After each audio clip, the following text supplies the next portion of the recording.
Hello student, very good morning. आशा करती हूँ आप लोग स्वस्थ होंगे और अपनी पढ़ाई में व्यस्त होंगे। मैं मंजू मैम आप लोगों का एक्सपर्ट क्लासेस में स्वागत एवं अभिनंदन करती हूँ।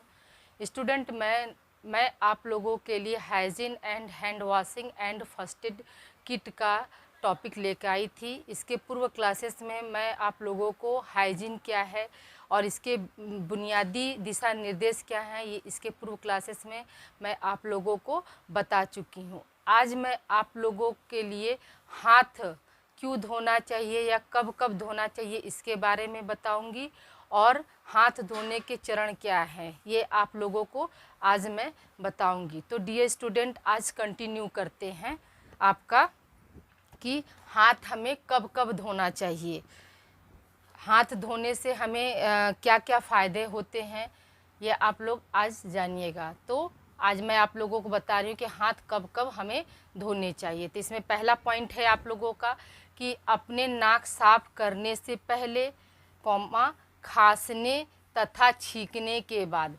यानी हम अगर कहीं बाहर से आते हैं तो अगर हम अपने नोज़ या माउथ को टच करते हैं तो जो हमारे हाथों पर बैक्टीरिया या वायरस लगे हैं वो हमें क्या कर सकते हैं, संक्रमित कर सकते हैं। तो उनके संक्रमित से बचने के लिए हम क्या करेंगे, नाक साफ करने से पहले और खांसने और छींकने के बाद क्या करना चाहिए, हमें अपने हाथ को धोना चाहिए ताकि वो बैक्टीरिया और वायरस आपके ख़त्म हो जाएं।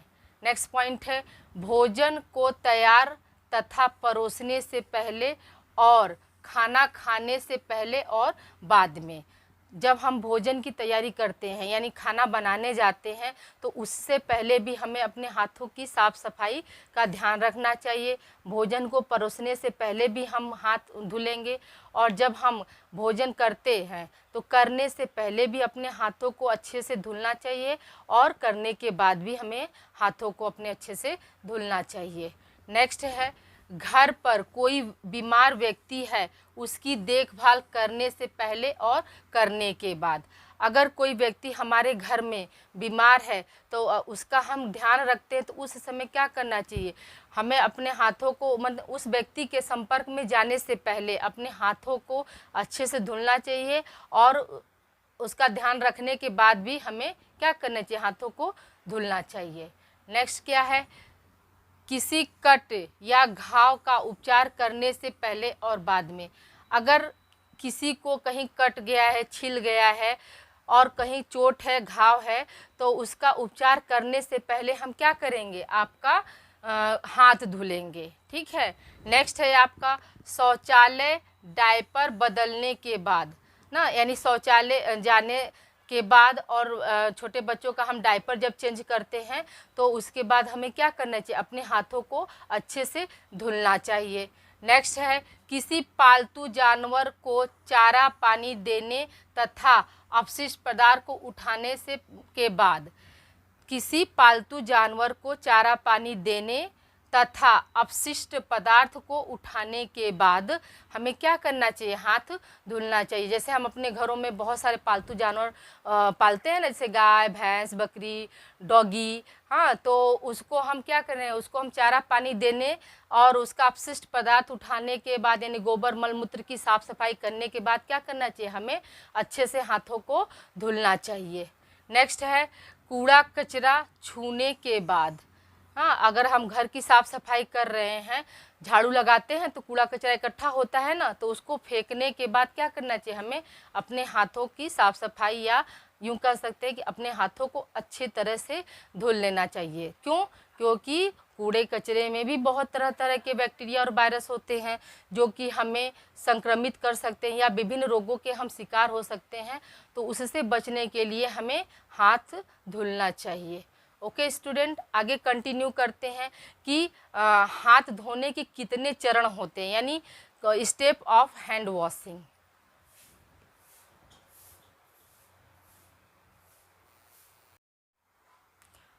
ओके स्टूडेंट, आगे हम पढ़ते हैं हाथ धोने के चरण, स्टेप ऑफ हैंड वॉशिंग। हाथ धोने के चरण, स्टेप ऑफ हैंड वॉशिंग। तो पहला है इसमें अपने हाथों को बहते पानी में अच्छी तरह से गीला करें। दूसरा है इसमें आपका साबुन या तरल पदार्थ सर्वोत्तम पर्याप्त मात्रा में लें। यानी हाथ धोने के पहले चरण में क्या है हमारा, तो हाथ धोने के पहले चरण में हमें क्या करना चाहिए, अपने हाथों को बहते पानी में अच्छी तरह से गीला करना चाहिए। जैसे कि नल खोलकर हमें क्या करना चाहिए, अपने हाथों को अच्छी तरह से गीला करना चाहिए। उसके बाद क्या करना चाहिए, साबुन या तरल पदार्थ है, साबुन या तो फिर हैंड वॉश ही आपका क्या है, तरल पदार्थ है, तो उसका पर्याप्त मात्रा में हमें प्रयोग करना चाहिए। नेक्स्ट चरण है आपका, नेक्स्ट स्टेप आपका है, इसे अपने हाथों के आगे तथा पीछे लगाएं, फिर अच्छी तरह से रगड़ें। जैसे हम साबुन लेते हैं तो अपने हाथों पर क्या करना चाहिए, पहले आगे लगाना चाहिए, फिर पीछे लगाना, फिर दोनों हाथों को अच्छे से रगड़ कर धोना चाहिए। नेक्स्ट है आपका, अपने हाथों के पिछले भाग तथा अपनी उंगलियों के बीच और अपने नाखूनों के अंदर साबुन का झाग लगाएं और अच्छी तरह से उसको मलें। तीसरा स्टेप है डियर स्टूडेंट, चौथा स्टेप है आपका, अपने हाथों के पिछले भाग तथा अपनी उंगलियों के बीच अपने नाखूनों के अंदर साबुन का झाग लगाएं और अच्छी तरह से उसे क्या करना चाहिए, हमें मलना चाहिए। यानी हाथ है उंगलियों के बीच यानी यहाँ पे, ठीक है, और नाखूनों के बीच अंदर हमें क्या करना चाहिए, झाग, साबुन का जो झाग है उसको डालना चाहिए और अच्छी तरह से हमें मलना चाहिए। पांचवा स्टेप है आपका, सामान्य रूप से 20 सेकंड, यानी हमने आपको पहले ही बताया है कि हाथ हमें सामान्य रूप से 20 सेकंड धोना चाहिए और आपातकालीन या संकटकालीन स्थिति में इसकी अवधि बढ़ा देनी चाहिए। तो बढ़ी हुई अवधि कितनी होनी चाहिए, 40 से 60 सेकंड होना चाहिए, ठीक है। यानी सामान्य रूप से हमें 20 सेकंड तक हाथ धोना चाहिए और संकटकालीन स्थिति में 40 से 60 सेकंड तक हमें हाथ धोने चाहिए। नेक्स्ट है आपका, घायल का इलाज करने के बाद हाथ, कलाई और कोहनी तक पानी तथा साबुन लगाकर रगड़ना चाहिए। यानी कोई भी घायल भी व्यक्ति है तो हमें क्या करना चाहिए, उसका इलाज करने के बाद अपने हाथ, कलाई, ठीक है, और ये कोहनी तक हमें क्या करना चाहिए, अच्छे से मतलब साबुन और पानी का प्रयोग करके अपने हाथों को अच्छे से धुलना चाहिए। नेक्स्ट है आपका, पर्याप्त मात्रा में बहते साफ पानी से हाथ साफ करें तथा तौलिए से पोंछें और सुखाएं, ठीक है। यानी उचित से उचित मात्रा में हमें पानी का प्रयोग करके अपने हाथों को साफ करना चाहिए। उसके बाद साफ करने के बाद क्या करनी चाहिए, साफ सुथरे तौलिए का इस्तेमाल करके अपने हाथों को पोंछना चाहिए और फिर उसके बाद अपने हाथों को अच्छी तरह से सुखा लेना चाहिए। नेक्स्ट है आपका, यदि आवश्यक है तो फिर से सैनिटाइजर करें यदि ज़रूरत है। जैसे हमें हाथ, ये सब हाथ धोने के बाद, पोंछने के बाद और सुखाने के बाद भी हमें ऐसा लगता है कि नहीं हमें सैनिटाइजर करना चाहिए, तो हम फिर क्या कर सकते हैं, सैनिटाइजर का प्रयोग कर सकते हैं। नेक्स्ट है आपका, कोई नमी युक्त क्रीम लगा लें। माने हाथ धुलने सुखाने के बाद, सैनिटाइज करने के बाद हम क्या कर सकते हैं, कोई भी क्रीम नमी युक्त लगा सकते हैं, ठीक है स्टूडेंट। आगे हम इसके आगे हम पढ़ेंगे कि टाइप्स ऑफ फर्स्ट एड, यानी फर्स्ट एड क्या बॉक्स जो है क्या होता है और उसके कितने प्रकार होते हैं, ये आगे आप लोग को कंटिन्यू कर रहे हैं।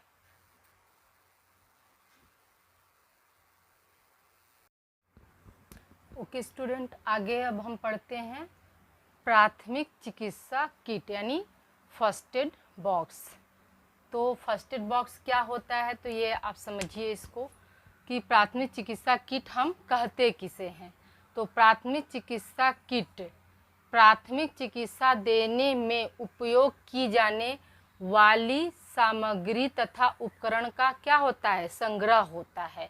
उसी को ही हम क्या बोलते हैं, प्राथमिक चिकित्सा किट बोलते हैं। यानी कहने का तात्पर्य है कि कहीं भी दुर्घटना स्थल पर पहुँचते ही जो प्राथमिक चिकित्सक है उसके द्वारा उपयोग की जाने वाली सामग्री को ही हम क्या बोलते हैं, आपका प्राथमिक चिकित्सा किट बोलते हैं। इसमें इसको बॉक्स नाम क्यों दिया गया?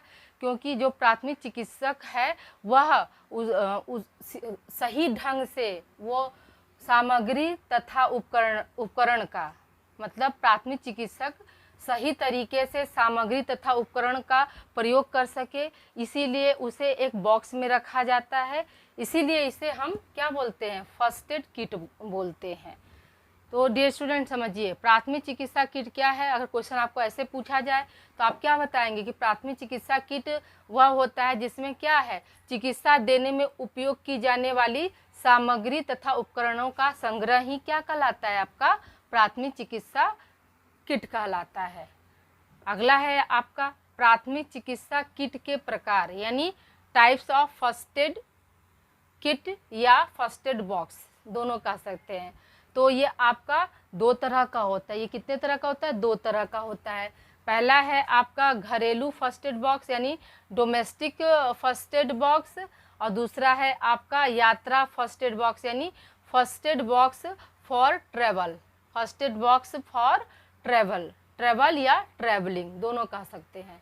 तो घरेलू फर्स्ट एड बॉक्स में हम क्या क्या चीज़ें रखते हैं, या घरेलू फर्स्ट एड बॉक्स हमारा कैसा होता है, ये आप जानिए।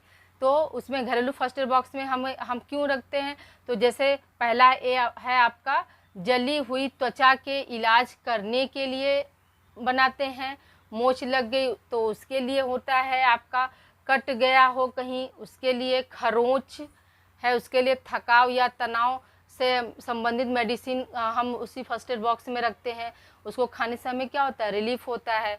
नेक्स्ट है आपका घाव लगने पर खांसी की दवा हम उसमें नहीं, घाव लगने पर, ये जो है आपके किस में आते हैं? डोमेस्टिक फर्स्ट एड बॉक्स में आते हैं। डोमेस्टिक फर्स्ट एड बॉक्स में क्या क्या आपका चीज़ें आएंगी? तो जली हुई त्वचा के इलाज करने के लिए हम उसमें दवा रखते हैं। मोच पड़ गई तब मोच के लिए क्या वो था, स्प्रे हम रखते हैं ना, वॉलनी है आपका, तो ये सब उसके लिए हो गया। फिर कट गया हो, यानी आपका कहीं जैसे बच्चे हैं खेलते पड़ते कहीं गिर जाते हैं, कट जाता है, तो हम क्या करते हैं? डिटॉल वगैरह रखते हैं उनको लगाने के लिए, मलहम रखते हैं उसी को कट जाने पर। खरोच लग गई उसके लिए होता है, तनाव के लिए, और थकान या तनाव या घाव के लिए। ये सब इतने सारे चीज़ों से रिलेटेड हम संबंधित चीज़ों को हम किस में रखते हैं? डोमेस्टिक फर्स्ट एड बॉक्स में रखते हैं। ठीक है। अगला है आप लोगों का यात्रा फर्स्ट एड बॉक्स, यानी यात्रा फर्स्ट एड बॉक्स में हमारा किस तरह की मेडिसिन होनी चाहिए, यह अब हम इसमें पढ़ते हैं। जैसे हमने अभी आप लोगों को घरेलू फर्स्ट एड बॉक्स में बताया कि कौन कौन सी मेडिसिन होनी चाहिए, किस तरह से संबंधित, मतलब किस किस रोग से संबंधित मेडिसिन उसमें होनी चाहिए। तो जैसे उसमें हमने आपको बताया जली हुई त्वचा की इलाज करने के लिए जैसे आपका बर्नॉल है, मलहम आपका जली हुई त्वचा में काम दे देगा। मोच में मैंने बताया वॉलनी है आपका काम दे देगा। कट गया है तो उसमें क्या होता है? डिटॉल लगाते हैं। खरोच आ गई तो उसमें भी डिटॉल का कॉटन का यूज करते हैं। फिर तनाव या थकान के लिए हम मेडिसिन उसमें रखते हैं आपका। नेक्स्ट है घाव लगने के लिए हम ड्रेसिंग का सामान रखते हैं। ठीक है, तो ये सब किससे संबंधित था? आपका घरेलू फर्स्ट एड बॉक्स से संबंधित था। और नेक्स्ट है आपका यात्रा फर्स्ट एड बॉक्स हमारा कैसा होना चाहिए, मतलब यात्रा फर्स्ट एड बॉक्स में हमें किन किन चीज़ों की आवश्यकता होती है। तो इसमें पहला क्या है आपका? खांसी की दवा रखनी चाहिए, नाक बंद का नोज़ल ड्रॉप रखना चाहिए, गले में खराश है उसके लिए मेडिसिन रखना चाहिए, बुखार का मेडिसिन हम रखते हैं, त्वचा संबंधी कोई समस्या है उसका मेडिसिन हम रखते हैं, हल्का दर्द के लिए रखते हैं, एलर्जी के लिए रखते हैं, घाव के लिए रखते हैं, और जठरांत समस्याएं यानी गैस्ट्रो इंटेस्टाइनल प्रॉब्लम्स ना, जठरांत समस्याओं को हम क्या बोलते हैं? जठरांत समस्या को हम बोलते हैं gastro intestinal problems.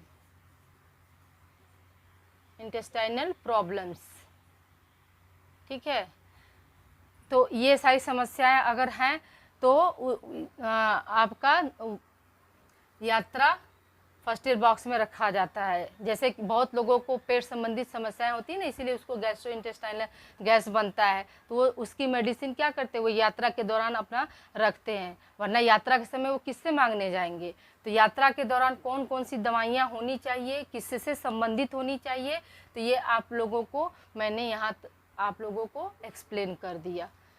Okay student, आशा करती हूँ आज की क्लास आप लोगों को पसंद आई होगी। तो प्लीज़ कमेंट बॉक्स में कमेंट करके कमेंट करना न भूलें, और अधिक से अधिक मेरे वीडियो को आप लाइक एंड शेयर करें ताकि सभी बच्चों को इसका बेनिफिट मिल सके। तो student, like and subscribe my channel expert classes bye Manju ma'am.